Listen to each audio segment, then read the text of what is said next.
What's up, loyal listeners? On this episode, we're talking Fort Hood shooter, we're talking post-traumatic stress disorder, and we're talking gun control. You heard me. I ain't scared. Here we go.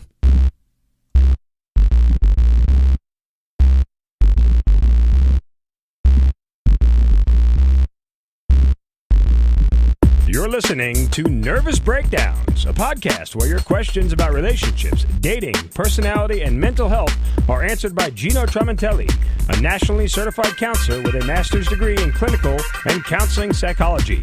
Here's the man himself, Zinno Tramantelli.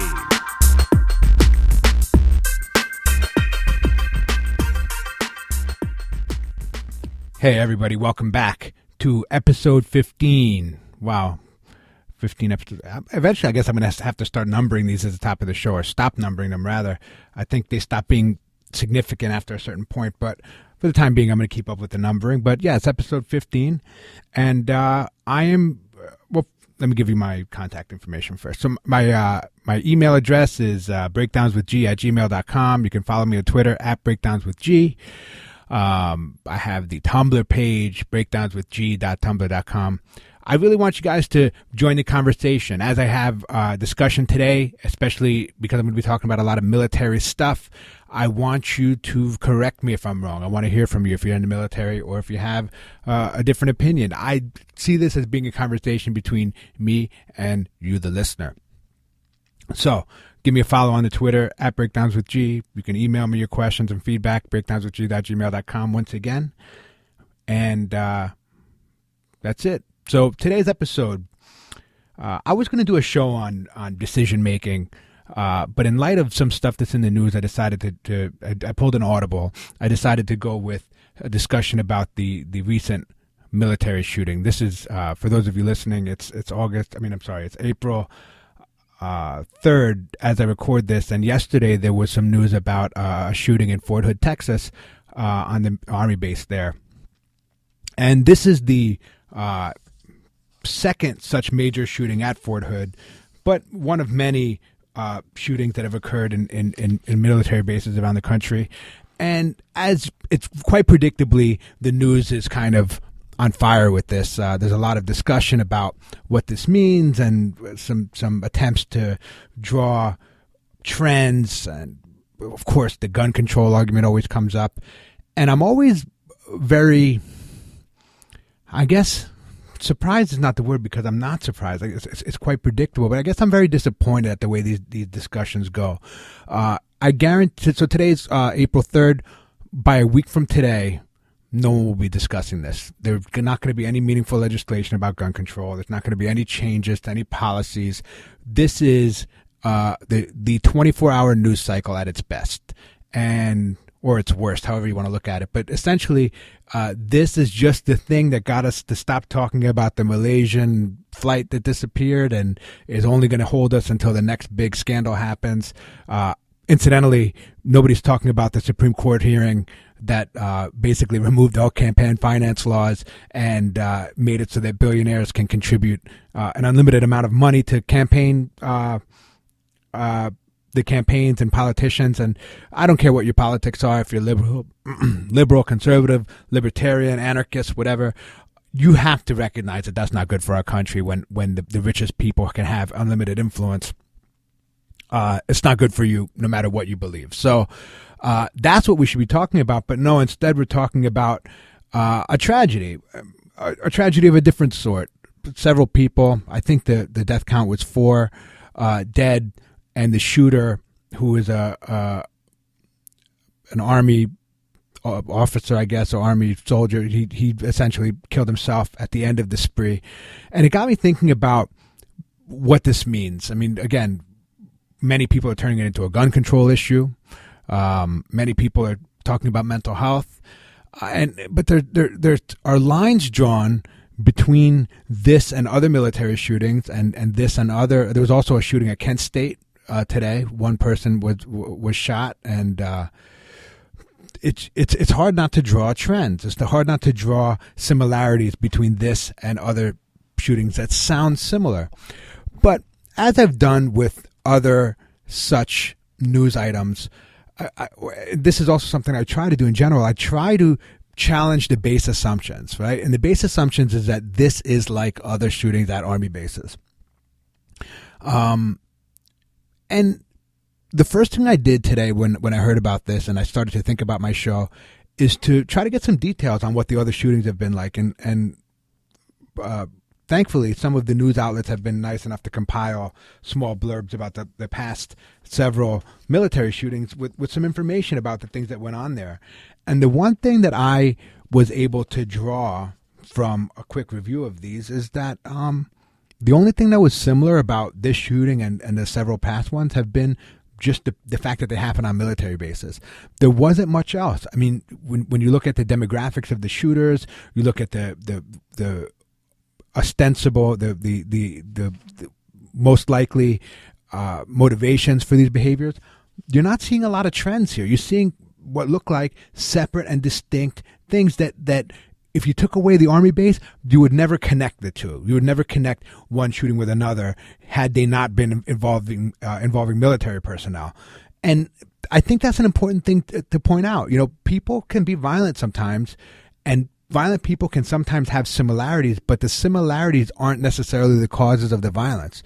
You know, somebody might be related to another person by the fact that they're both Giants fans, right? If I like the Giants football team and I am a violent person, and somebody else happens to be violent who also happens to be a Giants fan, one wouldn't necessarily point to our like of the New York Giants football team as the cause for our violence, right? But that's not so in this case. In this case, what we're seeing is people who are doing violent things, and the fact that they're associated with the military seems to be the focal point here. Now, I think there are some discussions that come from this that are pretty important, right? Like the discussion about post-traumatic stress and its impact on people's behavior. I think that this is a discussion that, particularly after 10 plus years of military action in this country, we should be having, right? Because we're getting, you know, American citizens coming back from wartime who are ill, right? These people are affected by the fact that they went to a place that's dangerous, and we're experiencing bad stuff there. All right. We should be having a discussion. And the fact of the matter is, our country does not care for these people the way they need to be cared for. There's a lot of fallout from that. So I'm happy when we have these discussions. Unfortunately, and going back to the 24-hour news cycle, these discussions are a blip on the radar and they disappear as soon as the next CNN headline comes up. And it's sad. So what I hope to do in today's episode is I want to talk to you guys about post-traumatic stress. I want to talk to you guys about some demographics of people that are in the military, and also some general rules about mental health. And I'm going to point out some gun control topics. And you know what? I don't care. I'm going to get flamed either way, but you guys are not going to be, you guys might be surprised at my gun control ideas, okay? Now, post-traumatic stress disorder is unique among mental illnesses for a very specific reason. And the specific reason is that the only predetermining factor that you have to be diagnosed with post-traumatic stress is to have been traumatized, all right? And the DSM, which is the Diagnostic and Statistical Manual of Mental Health Disorders that we use to diagnose these kinds of illnesses, is specific when it says what a trauma is. And a trauma has to be when a person is exposed to a real or imagined life-threatening event, where the person has to, for the duration of the trauma, have real intense terror that their bodily integrity is going to be harmed in some way. Now, the trauma itself, or the thing that they fear, can be imagined, right? Like, it doesn't have to necessarily be a real threat. For example, I may threaten somebody but not ever have intention or means of harming them, and they could be traumatized because in their mind it was real, okay? So, just to be clear, this is the only factor that has to be present for you to qualify for a diagnosis of PTSD. Now, there are several symptoms that you also have to manifest, but it's different than other illnesses in that respect, because many other illnesses also have some predisposing factors. Like if you have family members that are depressed, you're quite likely to become depressed. If you have a history of schizophrenia in your family, you're very likely to have you have a higher likelihood of having schizophrenia. So there's a genetic component. In this case, in the case of post-traumatic stress, there's not necessarily a genetic component. You can have a family that's free of all mental illnesses, be traumatized, and develop this illness. Now, that's not to say that having other psychiatric illnesses doesn't predispose you to be traumatized, okay? There's a lot of reasons for it. But, for example, if you are schizophrenic and you are paranoid that you're being monitored by its agency, you have some paranoid thoughts, you are very likely to be traumatized by your paranoia, right? Like, you're going to interpret behaviors as being evil and insidious when sometimes they're not. You're going to have a different experience of the world, which may sometimes be traumatic. So there's that. There's also, if you're if you have drug addictions, some of the situations and people that you associate with may make you more likely to expose yourself to violence. Or you in other words, there's a lot of things that may make you more or less likely to be traumatized, but the trauma itself has to happen. Now, when we talk about the symptoms of the trauma, there's several clusters, okay? There's re-experiencing, all right? So the person may have flashbacks. They may have intrusive thoughts. A person who's been traumatized is washing dishes and has a boom, like an image of the trauma that they had, whether it's being sexually molested or a car accident or wartime combat experiences. They may have flashbacks, nightmares, feel the feeling like it's happening over again. In other words, without wanting it, without calling them up, these people will re-experience the traumatic event. So that's one cluster that has to be present, one of those types of symptoms. Another cluster that has to be present is avoidance symptoms. If, for example, I got in a car accident on this street corner, I may avoid that in my route from now on. I may avoid driving past a place where a bad thing happened to me. I may avoid a person that hurt me. I may avoid thinking about a situation or feeling certain things that make me remember the trauma, that make me feel uncomfortable. In some cases, avoidance symptoms can even translate into emotional numbness, feeling shut off or feeling disconnected from other people because you're trying to avoid any kind of feelings at all. That's the second cluster, which is the avoidance cluster. The third cluster is what we call the arousal cluster. Now, this doesn't mean sexual arousal. It means feeling hypervigilant. Hypervigilant is a term that is used to describe when you're constantly like looking over your shoulder. If you come back from the military, and some of you guys may know military people that come back after having seen combat, and they're always on the lookout for something bad to happen. This is hypervigilance. It can also include an exaggerated startle response. So a person's walking down the street that has a traumatic experience. A car comes by and a loud noise happens, and that person jumps into the bushes. Right? The startle response is out of proportion to the thing that may startle you. Or if the person's sitting somewhere and you come up behind them and tap their shoulder, they may jump out of their seat.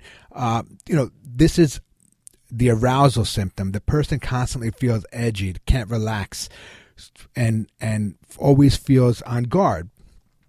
So the reason I want to point this out is because I feel like it's important to have an understanding of what post-traumatic stress disorder is. It's not magic. It's a very understandable reaction to traumatic experience. Most people experience these symptoms when they've been traumatized. When I was in graduate school, my wife and I, we were dating at the time, but my wife and I were held up at gunpoint when we were walking home one night. And I had almost every one of these symptoms for a short time after this happened, right? Like I was constantly looking over my shoulder. I was worried that this was going to happen again. I avoided the place where it happened. There were times when I, would be sitting around and be like, playing a video game. Oh shit, I can't believe this happened. I'm so stupid. I should have done something different. And I kind of beat myself up over it. And the difference between me and the person that develops PTSD is that my very normal reaction resolved itself. Like, so after 2 weeks, a week, I started to kind of come down off it and get past it. Now, a person with post-traumatic stress disorder will have these symptoms for a month or more. So the symptoms the severity is higher, but also the duration is longer. The person's symptoms last longer than you might expect with somebody that's been traumatized. I mean, just think about yourselves. You've been in car accidents, you've fallen down, some of you have gone through worse traumas, and you've had, for the time afterwards, a sense of unease, which is completely normal and understandable. That's not what post-traumatic stress disorder is. Post-traumatic stress is an intensity and duration of the same symptoms that lasts longer and is so intense that it kind of impedes your ability to function the way you want to function. Okay, so I just wanted to clarify that right off the bat. Now, with the Fort Hood shooter, every news outlet is very careful to say that this guy was not diagnosed with PTSD. He had not seen combat, and he had not been diagnosed with PTSD. And I think that this is a very literal interpretation of the diagnosis. Now, why do I think it's bullshit, frankly, okay? Because the guy had been in Iraq. He was a truck driver. And everything I've read about the status of affairs in Iraq is that the most dangerous times are when you're driving out in the community, when you're going from one base to another because of the presence of, guerrilla warfare, roadside bombs, people dressed as civilians, okay? This guy may not have actually seen combat in that sense, but think about let's back up for a second. I want you guys to do a little bit of I want you to put yourself in your memory shoes for a second, okay? Memory shoes, what the hell? Whatever. Just think back to when you were in college. Do you remember if you went to college, or if you had a time when you were stressed out for a prolonged period? I'm thinking college because that's the most relevant experience to me. But finals week, when you have for a period of a week a heightened sense of stress, you're cramming, you're taking stimulants, coffee. Sometimes those of you that may have taken Ritalin have taken it to study, and you're up all night, and you're, it's just a kind of a high alert for a week. And remember what it felt like when you finished that last final. It's almost as if somebody took 20 or 30 knots out of your body, okay? You had this sense of kind of panic and high alert, and your life wasn't even in danger. Imagine doing that same level of activity, only now your life's on the line. You are driving along in a foreign country. You're an occupying invader. There are people that are not in uniform that want to kill you. And as you're driving along, you have this heightened sense of awareness. What's that person doing? Why are they acting funny? What's that weird thing on the side of the road? What do I do? Am I going to die? All right. I don't know about you guys, but that sounds fucking traumatic. Okay? Excuse my language. But that sounds traumatic to me. Did anybody lob a bomb at you? Probably not. Or shoot at you? No. But just your presence there is traumatic. So the fact that this guy is not diagnosed with PTSD, I mean, maybe he didn't have the other symptoms, but it seems like he was being treated for some other psychiatric illnesses. I can't imagine it. I can't imagine you can be a normal human being, go into a combat zone, and not be affected by it. Okay? You're not human if you can do that. My opinion. All right? So does he necessarily fit the criteria? Did a discrete particular thing happen to him that made him fear for his life or the integrity of his body? Maybe not. But the whole situation is that. He was there for several years or months in that situation. And I just don't know how you cannot be affected by it. Now, granted, I didn't evaluate this guy, so maybe I'm talking out of turn here. I'm not his psychiatrist or his counselor. I didn't do an assessment on him.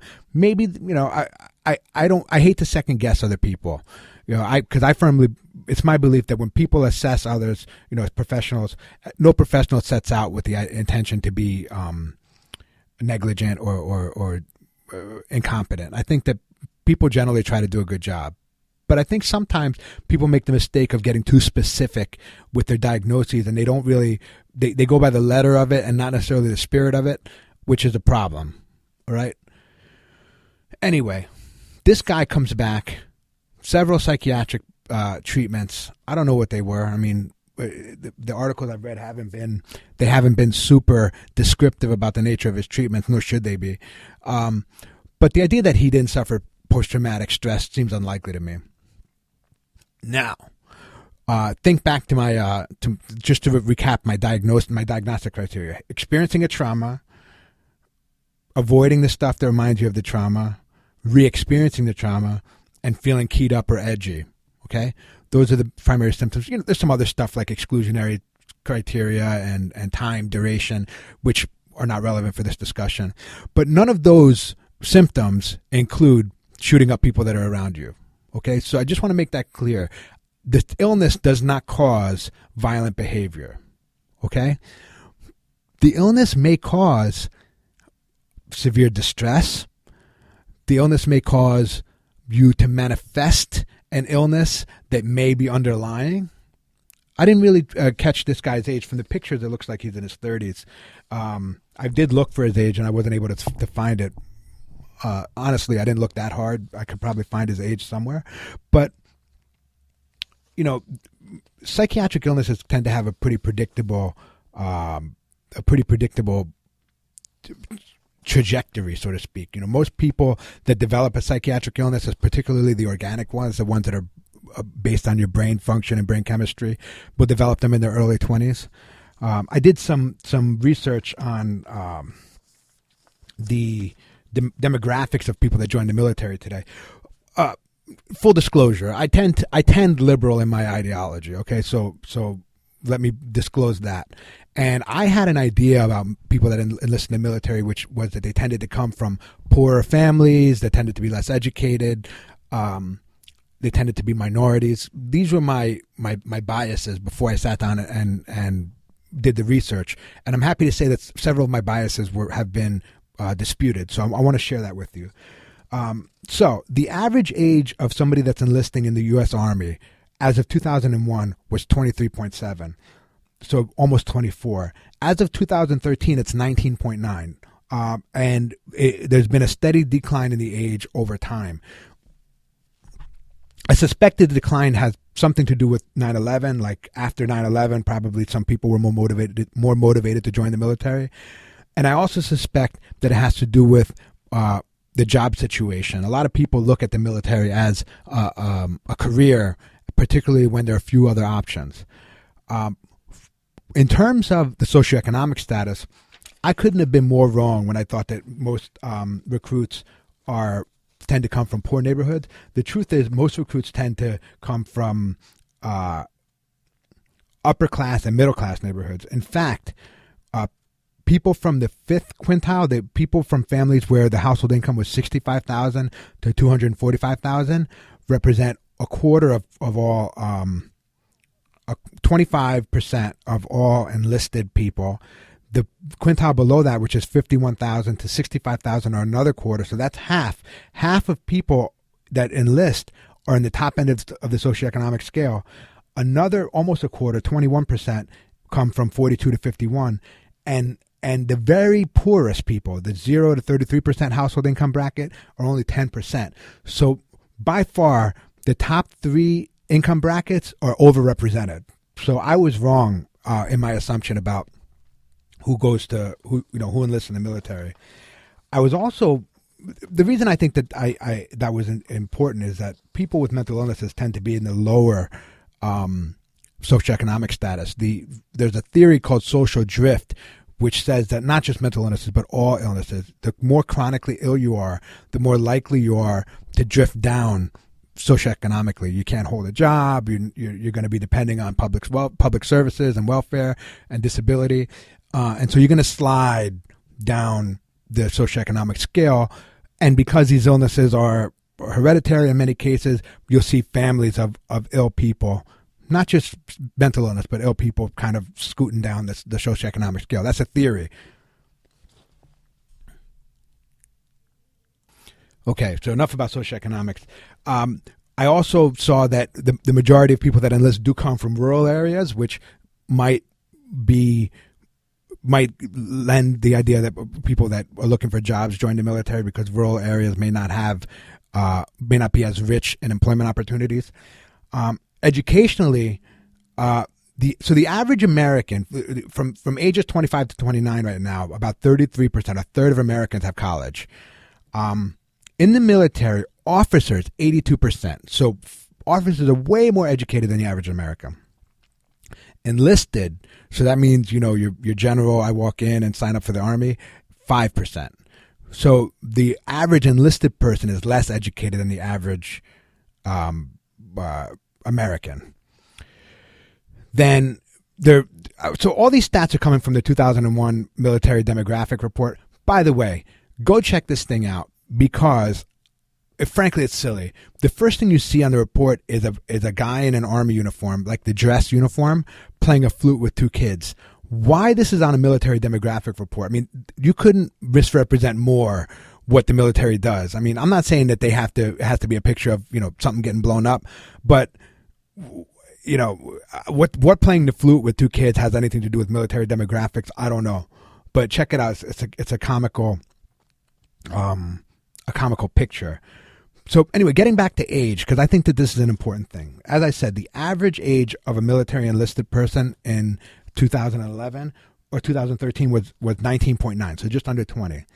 Now, I went to the National Alliance on Mental Illness, the NAMI site, and I looked up the average age of the person's first psychotic break. And that for men is in the early 20s. For all genders, it's 24. For men, it's younger than for women. So I want to point this out. When somebody goes into the military at age 20, they're just under the age when, if they have like an underlying mental illness, it's going to pop out. Then they go into a situation that's high stress. They're, boot camp is high stress. It's very structured. So in some ways that can be helpful to some people. But then they're shipped out, especially with the amount of military combat we've seen in the past 10 years. You're going to add some traumatic experiences and some high stress situations. And these are things that will, if you have an underlying mental illness and you're at the right age, boy, you're going to have a psychiatric illness. You're very likely to have a psychotic episode or a bout of depression, or any underlying problem that's in there is going to pop out. So it's not necessarily that the military makes people crazy, but you're getting kind of a perfect storm of factors that leads to psychiatric illness, right? I mean, you're having people who are kind of at the ripe age to develop a mental illness. You're putting them in a high stress situation where if the mental illness is underlying, it's going to manifest. And then you're also giving them weapons, right?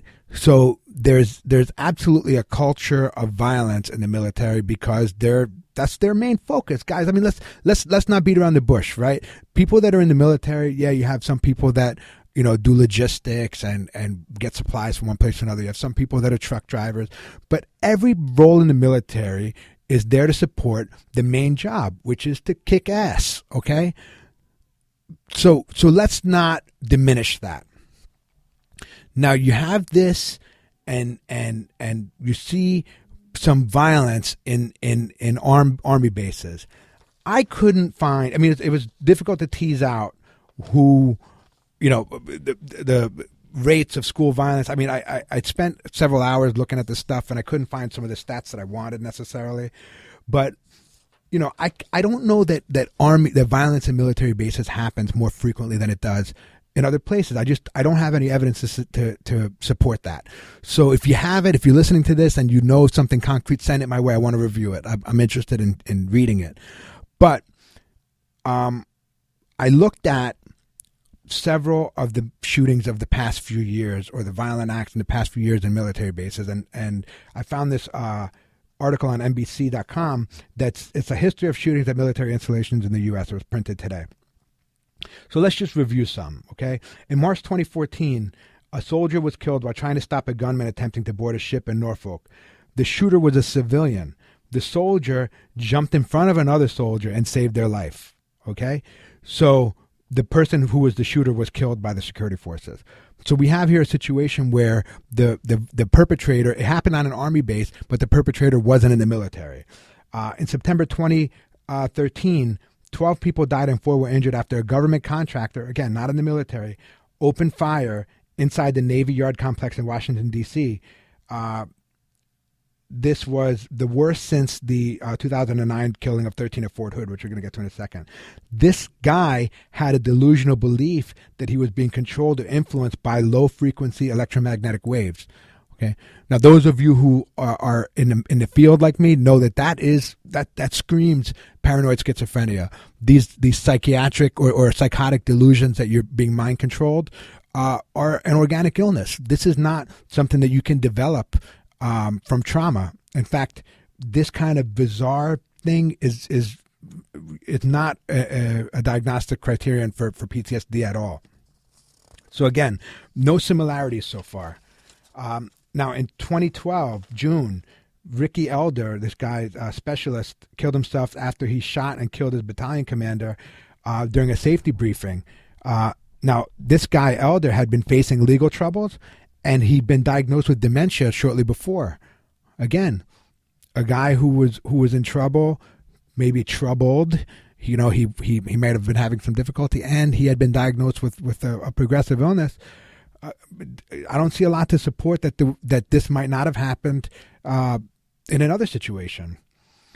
Lastly, there's many incidences, but I just highlighted some of the ones that kind of stuck out. In November 2009, this was the other Fort Hood massacre. This Major Nidal Malik, he was a psychiatrist who carried out a large mass murder. Okay, killed dozens of soldiers in the medical center there. The guys that were just sitting around waiting for vaccination just shot them to death.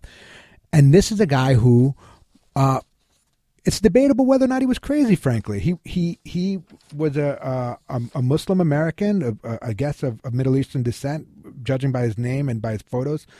And he had been emailing one of the main English-speaking terrorists in the world, and in his emails was talking about, I can't wait to meet with you in heaven and rejoice in Allah. I mean, the terrorist type talk from a Muslim extremist, right?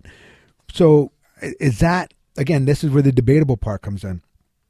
Is that representative of mental illness? I don't know. I mean, some people get very devout and fervent in their religious beliefs. Religion is often a focus of a lot of people's psychiatric problems. We have all seen in the field people that become very religiously fixated. But then, does that mean that everybody in the Middle East who is an insurgent is mentally ill? I don't know. But listeners, I guess I read these to say that the only similarity in between all of them is how dissimilar they are. I mean, it's very hard, other than the fact that these people were in the military, to draw a common thread between them. Okay? Yes, is being exposed to combat stressful? Without a doubt. I don't think that people can go to the military and go to a war zone necessarily. I mean, I'm not talking about being stationed in Germany on a civilian, a peacetime military base. No, I'm talking about when you're in the shit, so to speak. I don't think that you can go to that and come out unharmed. Okay. And I don't think that the military does a great job of taking care of people either. I mean, let's get that out of the way. I want to be clear about that. But at the same time, I don't think that there was something specific about being in the military that caused these violent behaviors. Again, I didn't evaluate any of these people. Maybe there's something that in this brief article I found, there is some common thing, and I'm not an expert, okay, on the effects of the military on people's propensity toward violence. All right. So several of the violent acts on military bases in this article were, a guy who killed his wife and they just happened to be in the military. Domestic violence happens all the time. Another one was a woman who shot her husband non-fatally. That happened. I see that all the time in my hospital where I work among people that aren't in the military. Again, I don't think that your participation in the military necessarily, leads you to have these certain kinds of violent acts. The other thing that happens in the news is that this becomes a gun control debate. Now, this is the part that you guys are. You guys may. I'm guessing I might get some feedback on. I think that both sides of the gun control argument are stupid. All right. Everybody I've talked to that has been fervently pro-gun or anti-gun has been a moron, frankly. This is the argument I hear for guns. I want to buy a gun because I want to be able to defend myself. Okay. Listen, if you follow statistics, which I try to do it whenever I can, you are far more likely to shoot yourself with a gun you own than you are to ever have to defend your life with that gun. In other words, the presence of a gun in your home creates more danger for you, statistically, than the safety created by your ability to defend yourself against an intruder. And believe me, I am a gun owner, and I'm not a gun nut, and I know gun nuts who, and without fail, every one of them has some like Batman vigilante fantasy where somebody's going to creep in their window and they're going to shoot him Dirty Harry style. And I've even heard people say, if I shoot the guy and he falls outside, I'm dragging him back inside so that, you know, it's fantasy, folks. It's fantasy. Statistically speaking, do people protect themselves? Of course. But guess what, guys? People have also skydived and their chutes haven't opened and they've survived the impact, okay? I'm not going to take the chance, all right? So there's that. I also hear this argument that the presence of guns is something that protects our national freedoms. Guess what? If the U.S. Army decides that they're going to come and take your guns away from you, you're either going to die or they're going to get taken away. Because your 9mm handgun is no match for an F-16, all right? Now, was that true when the framers framed the Constitution? That they might have thought. Again, there's whole constitutional scholars argue about this up and down. I don't intend to understand it, or I don't intend to claim that I understand it better than they do. But the fact of the matter is, you know, yeah, there's some utility, but at the end of the day, if we end up having to fight our own government, things are pretty shot. All right. And lastly, the idea that people want to take away your guns. Now, this is a fact, ladies and gentlemen. Today, as I record this podcast, it's April 3rd, 2014. You have more rights to own guns in the United States than you've ever had before. Thanks to several Supreme Court rulings, you can now carry a handgun in a national park, which you could never do before. You can own a handgun in the city of Washington, D.C., which you could never do before. You can also own weapons in the city of Chicago. There were two very significant Supreme Court rulings that guarantee these rights, the right to own a gun, not just for sporting purposes, but for self-defense, okay?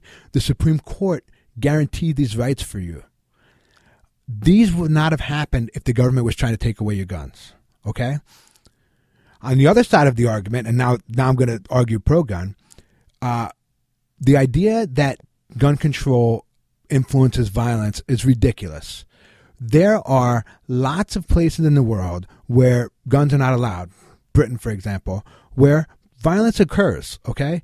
Now, could you make an argument that violence is easier to control when guns are less prevalent? Sure. But, you know, people that are going to do violent acts will tend to get illegal things, all right? So And I'm not one to say that everybody should have a gun either, because the presence of guns on the military base at Fort Hood didn't prevent 13 people from getting shot in 2009, okay? But just the idea, look, the genie's out of the bottle, ladies and gentlemen. In the United States, there are as many guns as people. Even if they made them all illegal tomorrow, they're not going away. All right, the police are not going to go door to door and collect people's guns. There will be violence on a scale you could never even think of. Okay, so the genie is out of the bottle. Guns exist in the United States. Okay, can they make rules and laws prohibiting the sales of new guns? Sure. All right. They're also gun control people are all about these assault weapons and stuff, and the fact of the matter is that the things that define an assault weapon are ridiculous. You know, whether or not you can attach a bayonet to it, whether or not it's got a scope that can adjust. I mean, not a scope, but a stock that can get larger and smaller to adjust. What does that do? That's not, if I can take a gun and make it fit me better, it's not going to kill any more people. Okay, so I just think that both sides of the argument are ridiculous. What I'm seeing a lack of, and the lack of this is because there's so much money wrapped up in it, in the politics and the manufacture of guns, I'm seeing a lack of any hard evidence that says one thing or another. You know, when we look at Florida, for example, it's very easy to get what they call a CCW, or concealed carry weapon permit, where a civilian can carry a handgun. Florida is reporting that since they enacted this, they have a reduction in violent crime. But it's hard to know, because then when you look at the people doing the research, it's all gun lobby people. They have a conflict of interest where they're not necessarily going to give you, it's in their benefit to give you that evidence. But then you look at cities where it's very difficult to get a gun, like New York City. And, I don't know if violence is better or worse. It's hard to get data. Again, it seems like the things that are shown to improve or reduce violence are things like being able to find a job, right? Being educated, having enough money where you don't have to do crime to survive. Things like that are much more effective in reducing crime, but those are very liberal ideas, right? So if, ladies and gentlemen, if you look at it critically and you want to look at reduction in violence and not necessarily the tool that people are using to commit violence, then you have to look at the socioeconomic problems. Again, what does this have to do with military shootings? Not a damn thing. This is what's frustrating to me about this, is that the military shootings are alike only in the fact that only in the presence of a military uniform somewhere in the shooting. After I've read through everything, it's very hard to find a common thread. It's also very hard to say that this is due to one factor or another. I think that this is a nuanced issue that doesn't even represent one single unified problem. I think what you're seeing is lots of isolated incidents that have been strung together just because they happen to involve military personnel. Just like violence exists with non-military personnel and they don't get strung together, okay? This is being strung together maybe because it's interesting news. I don't know. But I don't think PTSD causes people to shoot people, although I do think it's a problem. And I think we need to take better care of our military personnel. All right, guys, I am exhausted. This was a very energetic episode for me. I appreciate you listening. If you're still with me, thank you for sticking around. And again, share this with a friend. If you have psychiatric problems and you need treatment, get it. Go to this website, samhsa.gov, samhsa.gov.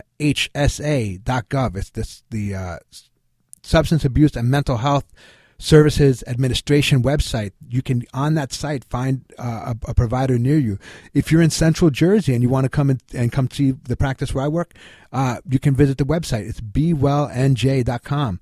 They take most insurances. So if you're interested in seeing a counselor, please come out. Tell them I sent you. Tell them you heard about it on the podcast. Follow me on Twitter @BreakdownsWithG. Go to my Tumblr page. So, by the way, the Tumblr page, I plug this thing every time. I don't think I have one follow on it. It's breakdownswithg.tumblr.com. I don't know. I just basically put the same stuff I put on my Twitter page. So it's just got pictures. That's all. You can email me your feedback, your responses, if you have any questions. breakdownswithg@gmail.com. And lastly, give a follow to my friend Mark. He's a military veteran. He was in Iraq a multitude of times, and he did that awesome intro that you hear at the beginning of the show.